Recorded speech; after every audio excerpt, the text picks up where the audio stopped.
Hai teman-teman, saya harap semua sehat ya. Di video kali ini saya ingin menjelaskan tentang strategi evaluasi kurikulum.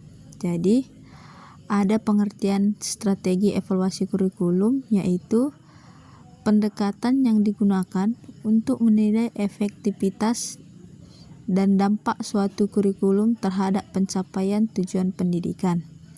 Evaluasi kurikulum melibatkan berbagai metode dan teknik untuk mengumpulkan informasi tentang kurikulum,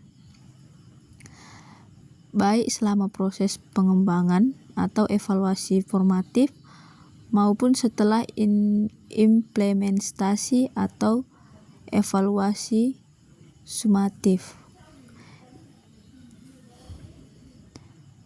Dan ada juga jenis evaluasi kurikulum. Yang pertama, evaluasi formatif. Evaluasi formatif ini dilakukan selama proses pengembangan kurikulum untuk mengidentifikasi kekuatan dan kelemahan, serta memberikan umpan balik untuk perbaikan. Yang kedua, ada evaluasi sumatif, yaitu dilakukan setelah kurikulum diimplementasikan untuk menilai efektivitas keseluruhan dan dampaknya terhadap siswa. Yang ketiga, evaluasi diagnostik bertujuan untuk mengidentifikasi masalah atau area yang perlu ditingkatkan dalam kurikulum. Di jenis evaluasi kurikulum ini, teman-teman, kita dapat melihat ada 3 perbedaan dari evaluasi tersebut. Jadi, saya harap teman-teman bisa lebih mengerti tentang jenis evaluasi kurikulum ini.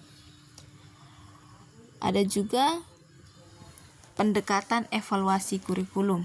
Pendekatan evaluasi kurikulum disertai yaitu pendekatan kuantitatif menggunakan data numerik dan statistik untuk mengukur efektivitas kurikulum, misalnya dengan tes atau survei.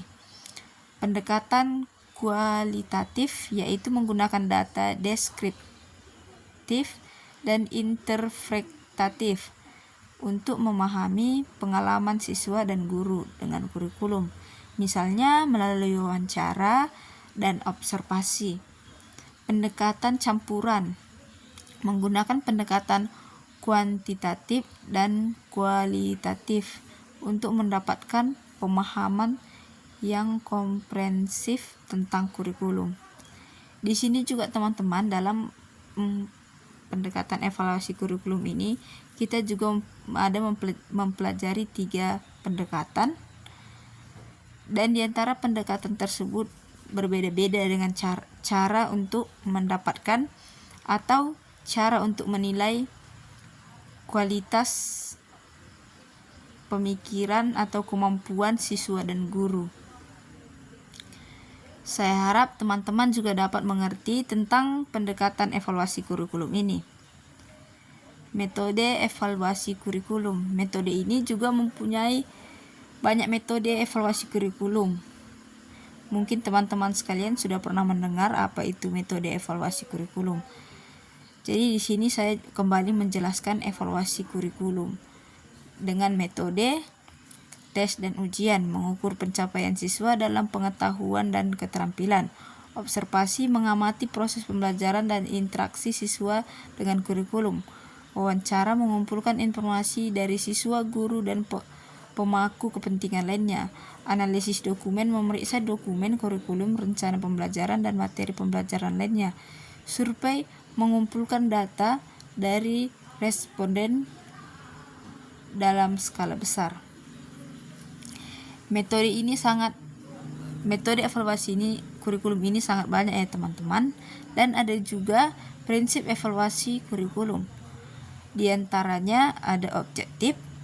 Hasil evaluasi harus didasarkan pada data yang akurat dan terpercaya. Komprehensif. Evaluasi harus mencakup semua aspek kurikulum, termasuk tujuan, komponen, metode pelajaran, dan hasil belajar. berkesinambungan. Evaluasi harus dilakukan secara berskala untuk memastikan perbaikan berkelanjutan. Partisipatif, melibatkan semua pihak yang berkepentingan dalam proses evaluasi. Dan yang terakhir adalah efektif dan efisien. Evaluasi harus memberikan informasi yang berguna untuk perbaikan kurikulum dan sumber daya yang efisien. Di sini dimaksud efektif dan efisien ini, evaluasi harus memberikan informasi yang tepat, nyata, untuk melakukan perbaikan kurikulum. Jadi di kelima prinsip ini, saya harap teman-teman dapat mengerti apa yang saya jelaskan. Bukan hanya itu teman-teman, di strategi evaluasi kurikulum ini tidak hanya memiliki prinsip, ada juga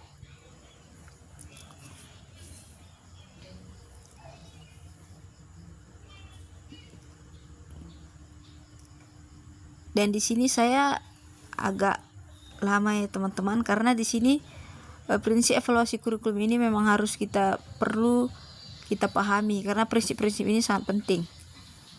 Dan yang selanjutnya ada tujuan evaluasi kurikulum: meningkatkan kualitas kurikulum, mengidentifikasi area yang perlu diperbaiki, dan memberikan umpan balik terhadap pengembangan kurikulum yang lebih baik.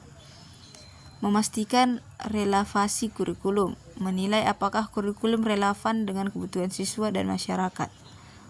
Meningkatkan efektivitas pembelajaran, menilai apakah kurikulum mencapai tujuan pembelajaran yang diharapkan.